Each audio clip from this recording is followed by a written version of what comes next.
잘 아시는 말씀이죠. 하나님은 심판자가 되셔요. 그래서 계시록 22장 14절에 보니까 나는 알파요 오메가며 또 처음과 나중이고 시작과 끝이다. 반드시 시작과 끝이 있다는 거죠. 우리가 이제 신년 설교 1월 2일 날 할 텐데 그때는 시편 90편 1절에 17절에는 말씀인데 왜 하나님께서 이렇게 하루를 주시고 저녁이 되면 아침이 되니 첫째 날이니 하루를 주시고 또 한 달을 주시고 또 1년을 주신 것은 인생은 똑같은데 네가 하루를 마감하면서 한 달을 또 마감하면서 1년을 오늘같이 이렇게 마감하면서 자기 날수를 계수하라는 거예요. 자기 날, 자기가 하나님의 은혜 안에서 자기가 살 날을 계산하고 자기가 지금 어떻게 살았는가를 계산하라. 그럴 것을 위해서 하나님이 또박또박 마감을 주고 날을 주셨잖아요. 하나님 한 번에 딱 해버리지 뭐 첫째 날, 둘째 날, 셋째 날, 넷째 날 끊어서 하셨겠어요. 그 전능하신 하나님이 다 뜻이 있다는 거죠. 그만큼 한 해를 마감하면서 우리가 지난 날을 되새겨보고 나의 살 날, 나의 한 날의 계수함을 우리가 알게 하고 지혜를 얻게 하시려고 주셨다. 이제 그런 말씀으로 이제 신년 예배 때 말씀을 이제 드릴 겁니다. 하나님은 심판자이기 때문에 그거 요한복음 5장 27절에도 인자됨을 인하여 심판하는 권세를 내가 하나님 아버지께 받았다 그랬고 또 요한복음 6장에도 16장에도 보니까 죄에 대하라면 너희가 나를 믿지 아니하며 그랬어요. 그래서 예수를 믿지 않는 것이 심판의 기본입니다. 거기서부터 시작되는 거예요. 예수를 믿느냐 안 믿느냐부터 심판을 받느냐 안 받느냐가 나타나죠. 반드시 심판은 있다는 사실을 우리에게 지금 이렇게 알려주는 거예요. 육체가 뚝뚝 끊어서 이때 결산 보고 이렇게 결산 보듯이 네 영혼이 반드시 끝나는 날이 있고 심판 날이 있다 하는 것을 우리에게 말씀하시는 것이죠. 그래서 빌립보서 2장 5절에서 11절에 보니까 모든 무릎이 예수 앞에 무릎 꿇게 하시고 모든 입이 예수를 주라 시인하도록 했다라고 말씀하십니다. 그러므로 주님 심판을 하시는 분이고 우리를 주관하시기 때문에 우리의 삶의 기준을 어디에 두느냐가 중요한 거예요. 삶의 기준을 내 육체에 둘 것인가, 삶의 기준을 내 영혼을 주관하시는 내 하나님께 둘 것인가가 그게 중요하죠. 내가 삶의 기준이 아니라 하나님이 나의 삶의 기준이 되어서 하나님 권위에 내가 순종하는 삶, 이것이 심판자 앞에 내가 겸손하게 무릎 꿇는 삶입니다. 피조물에 불과한 우리가 하나님이 하신 일에 대해서 불평하고 하나님께서 행하신 일에 내가 불만을 품고 내가 하나님께 버릇없이 덤빈다면 그같이 어리석은 사람이 세상에 어디 있겠어요. 우리는 하나님 앞에 무릎 꿇어야 될 사람이고 그분의 권위 앞에 내가 내려놓고 내 삶의 기준을 하나님께 두는 삶, 이게 가장 소중한 삶입니다. 그래서 여러분들 잘 아시는 송명희 시인이라는 분이 계셔요. 송명희 시인. 그분 여러분들 텔레비 인터넷에 한번 봐봐요. 어떻게 생겼나. 자기 혼자는 여자분인데 자기 혼자로는 밥도 못 먹습니다. 화장실도 못 갑니다. 앉아있지도 못하고 아무것도 할 수 없어요. 다 틀어졌어요. 사지가 다 틀어졌어요. 사지가 다 틀어졌다니까. 의대에 앉아있어도 그냥 앉아있지를 못해. 그냥 난리치는 바람에. 그게 송명희 시인인데 그분이 하나님을 어떻게 찬양했냐. 나는 이것을 지금 오래전부터 여기다 성경책에다 딱 붙여가거든요. 나 가진 재물 없으나 나 남이 가진 지식 없으나 나 남에게 있는 건강 있지 않으나 나남이 갖고 있지 않은 것 가졌으니 나남이 보지 못한 것을 보았고 나남이 듣지 못할 음성을 들었으며 나남이 받지 못한 사랑을 받았고 나남이 모르는 것 깨달았네. 공평하신 하나님이 나남이 가진 것 없지만 나남이 없는 것을 갖게 하셨네. 이거 찬양도 이 노래도 있죠. 공평하다는 거예요. 세상에 자기가 그분을 보고 공평하다고 자기 스스로가 하나님을 찬양을 했는데 여러분 그분보다 못한 거 있어요? 육체가? 자기는 남이 갖고 있는 거 아무것도 없다는 거예요. 그런데 자기가 보니까 남이 없는 건 자기는 가졌다는 거예요. 음성도 들었고 하나님 남이 받지 못한 사랑도 받았고 남이 모르는 하나님을 깨달았다는 거예요. 그러면서 공평하신 하나님이라고 하나님을 찬양했어요. 나도 그분을 그 TV에서 보고서 인터넷 치면 나와요. 한번 보셔봐봐. 그냥 찬양만 그렇게 할 것이 아니라 그 사람이 생김새를 보라고. 과연 그 찬송을 할 수 있는 사람이고 그런 말을 할 수 있는 사람인가 한번 보라니까. 그런데도 그분은 공평하신 하나님이라는 거예요. 그분을 하나님 어떻게 쓰신 줄 아십니까? 그렇게 생긴 분이요. 전용기 타고 세계적으로 다니면서 간증하러 다녀요. 다 빗어두고 그 뒤에 많은 스태프들이 있어서 전용기 타고 세계를 무대로 삼고 간증하러 다닌다니까. 왜? 하나님의 권위에 두고 자기를 그렇게 만드는 하나님께 감사하고 공평한 하나님이라고. 나는 육체는 이렇고 남이 가진 것도 없고 미련하고 다 이렇게 생겼지만 사지같이 틀어졌지만 그러나 다른 사람이 하나님 음성 듣지 못하고 나는 들었고 다른 사람이 사랑받지 못한 하나님 사랑을 나는 받았고 다른 사람이 보지 못한 하나님 나는 보았다. 그 소리. 공평하신 하나님, 이 하나님을 찬양하는 그분을 볼 때에 참으로 우리는 과연 하나님을 어떻게 내가 보고 있는가, 이런 것이 우리에게는 중요한 신앙생활의 발돋움입니다. 무슨 말이니까 나의 삶의 기준을 하나님께 둔 자가 은혜를 알고 공평하신 하나님을 알고 그분이 하나님께 감사하는 거예요. 그렇게 하는 분이 하나님께 감사가 없겠어요? 하나님께 감사하니까 그 공평하신 하나님을 찬양하는 거예요. 은혜를 모르기 때문에 하나님께 감사를 못하는 거예요. 날마다 불평불만하는 거예요. 한 해 동안 내가 과연 어떤 삶을 살았는가를 우리는 알아야 됩니다. 하나님 만나려면요, 회개하지 않고는 하나님 만날 길이 없어요.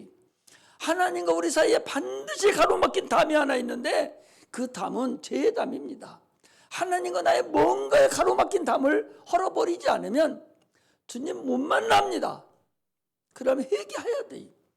내가 하나님께 감사하지 못하고 참으로 나의 삶의 기준을 하나님께 두지 못한 거, 이걸 우리는 하나님께 회개하고 하나님 앞에 나가기를 바라는 자가 되어야 됩니다. 오늘 나된 것이 하나님 은혜가 아니라고요? 지금 내가 오늘에 여기까지 와 있는 것이 하나님 은혜가 아니고 내가 똑똑해서 와 있다? 그런 사람 손 들어보셔봐. 나는 내가 똑똑해서 하나님 없어도 난 삽니다. 우리는요, 자기를 뒤돌아볼 줄 알아야 돼요. 하나님 우리가 1년을 주고 한 달을 주고 이게 마감 때마다 결산할 때마다 우리가 알아야 될 것은 뒤돌아보라는 거예요. 한 해를 뒤돌아보시기를 주의 이름으로 축복합니다. 그리고 새해 새로운 마음으로 하나님 앞에 삶을 기준을 두고 감사함을 삶을 주고 공평하신 하나님께 날마다 감사해야 돼요. 가정이 왜 깨집니까? 서로 감사하지 않고 서로가 은혜를 모르기 때문에 오늘날 그런 일이 벌어져요. 자기보다 낮은 사람이 얼마나 많은데 다 높은 사람만 보는 거예요. 그러니까 결국 그렇게 되는 것이죠. 로마서 1장 21절에 보니까 하나님을 알되 감사치 아니한다 그랬어요. 하나님을 알기는 안다고 그래요. 너희들이 나에게 오기는 오지만 네 마음은 나에게서 멀도다. 주님이 그랬어요. 네가 오기는 와도 마당만 밟는다는 거예요. 교회는 왔다 갔다 하고 여기서 발은 받고 있지만 네 마음은 저 삼천리에 가 있고 네 마음은 세상에 가 있고 육체 덩어리는 여기 와 있다라고 주님 말씀합니다. 디모데후서 3장 2절에 보니까 돈을 사랑하고 감사치 않는다는 거예요. 하나님하고 관계가 거래 관계가 돼서는 절대적으로 여러분 복 못 받습니다. 하나님하고 관계는 사랑의 관계가 돼야 돼요. 하나님하고 관계에서 거래 관계가 되어가지고 11조 한번 드리려면 그거 계산해서 드리는 그런 어리석은 것이 어디 있어요? 여러분, 하나님의 관계는요 사랑의 관계에 돼요. 참으로 사랑하는 사람 앞에 내가 아무것도 아낌없고 아무것도 내가 불편함도 없고 참으로 사랑해서 뭐든지 다 주고 싶은 마음, 뭐든지 못해줘서 한인 마음, 맺힌 마음, 그 마음이 하나님과 나의 관계가 이루어져야 복받습니다. 한없이 복 주셔요. 마음껏 복을 주십니다. 물질의 복도 얼마든지 주셔요. 영혼의 복도 얼마든지 주시고 영의 눈도 열어주시고 귀도 열어주시고 신령한 은혜 다 주십니다. 그런데 우리 인간들이요 하나님 관계에서 하나님과의 감사의 관계에서 참으로 거래 관계가 돼버렸어요. 이스라엘 백성들이 11조 안 드린 줄 압니까? 논에 나가가지고 낫을 하나씩 다 세고 한 포기를 세고 한 줄기를 세고 한 포기를 세고 한 단을 세우고 전체파 평수를 계산해서 정확하게 11조를 드렸어요. 그래서 주님 뭐라고 하는 줄 아십니까? 화 있을진저 바리새인과 서기관들이요 그랬어요. 왜 그랬어요? 너희들이 거래 관계라는 거예요. 하나님과의 관계가 사랑의 관계가 아니라는 거예요. 여러분 무엇을 보면 알 수가 있어요. 사랑의 관계여야 돼요. 그래야 감사가 이루어져요. 서로 사랑하게 되고 너희가 나를 가까이 하라 내가 너를 가까이 하리라 주님이 그랬어요. 이것이 우리가 삶에서도 그래요. 그러나 우리는 더 나가보면 우리는 마귀의 종이었어요. 영원히 지옥 갈 백성들이었어요.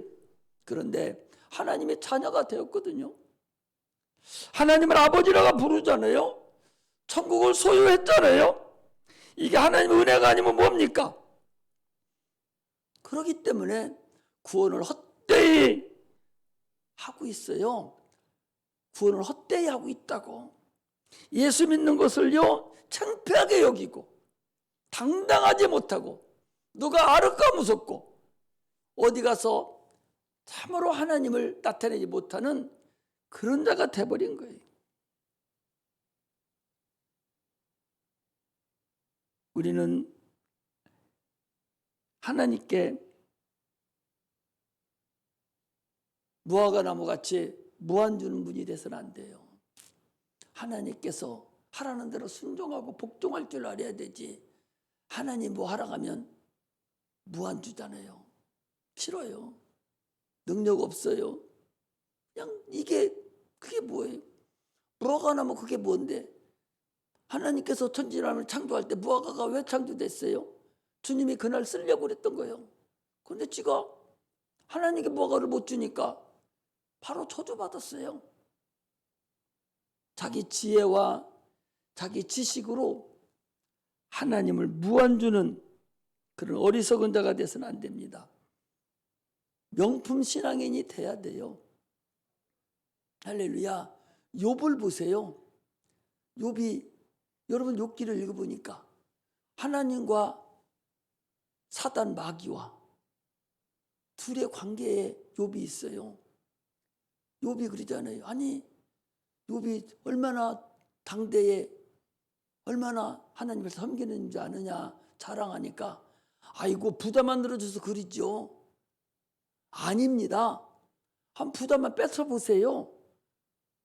그럼 너 한번 해봐. 목숨만 남겨놓고 다 뺏어버리잖아요. 부인까지 애들까지 다 뺏어버리잖아요. 그런데도 욥은 어떻게 합니까? 끝까지 하나님 욕하지 아니하고 끝까지 신앙을 지켰어요.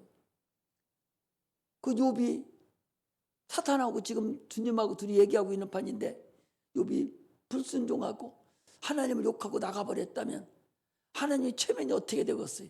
하나님 보세요. 주님이 자랑하던 욥을 보세요. 아마 그러지 않았겠어요? 지금 아마 여러분들과 나 사이에서 아마 그렇게 하는지도 모르잖아요.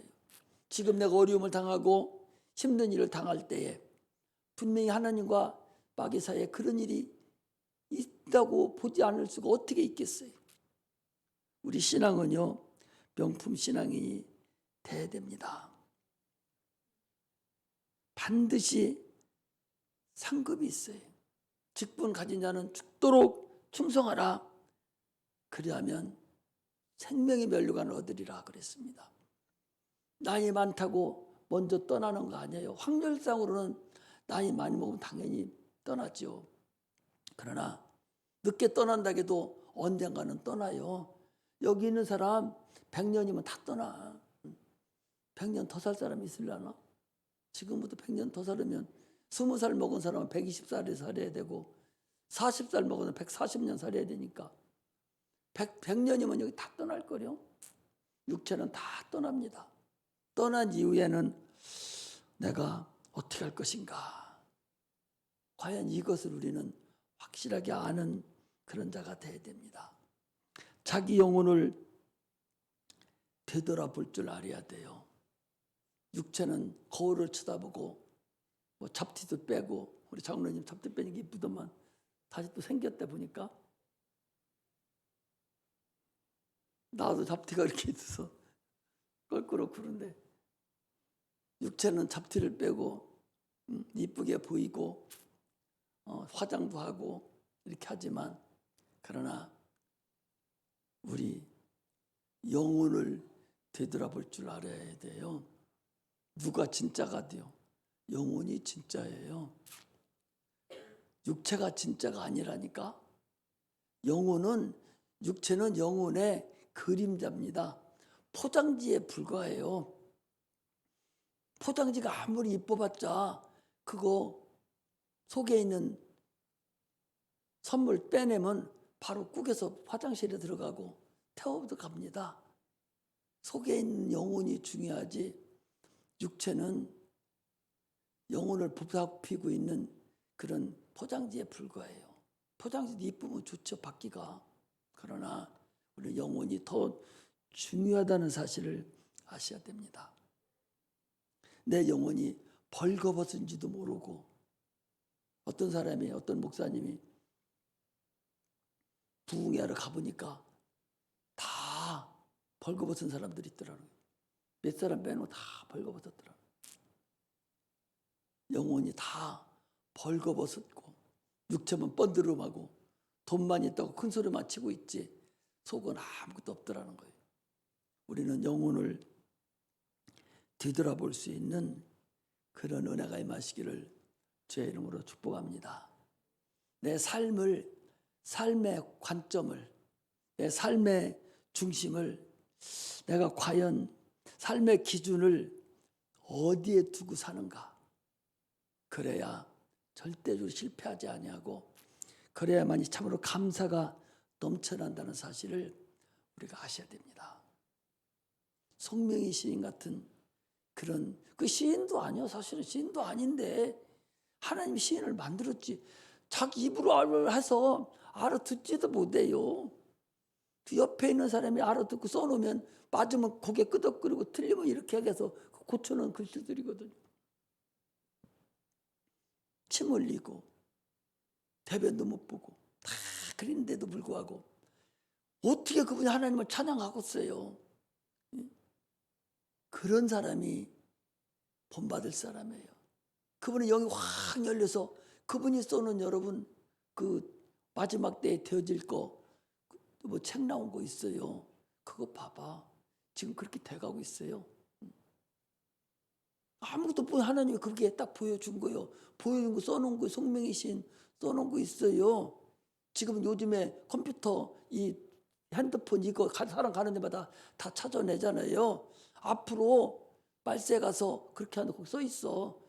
딴 책 보지 마. 그런 거 봐봐. 송명희 시인이 써놓은 그 제목 뭔가 모르겠네. 표. 한글로 표 있지, 표. 표라는 책이 있어요. 그 책 사서 봐. 그런 거 보면 지금 그렇게 돼가고 있다니까. 그런 것을 우리가 볼 수도 있어야 돼요. 세상이 그렇게 육체가 굉장히 크고 대단한 것 같지만 안 그래요. 그래서 사랑하는 자여, 내 영혼이 잘된 같이 네가 범사가 잘되고 강건하기를 내가 간구하노라라고 주님이 그렇게 말씀을 하셨거든요. 그러므로 뜨거운 물을 그릇에 담아놓으면 그릇도 뜨겁듯이 네 영혼이 성령 충만하면 육체는 더불어서 뜨거워져서 환경이 변화가 되고 육체가 변화돼서 모든 일이 형통해지는 거예요.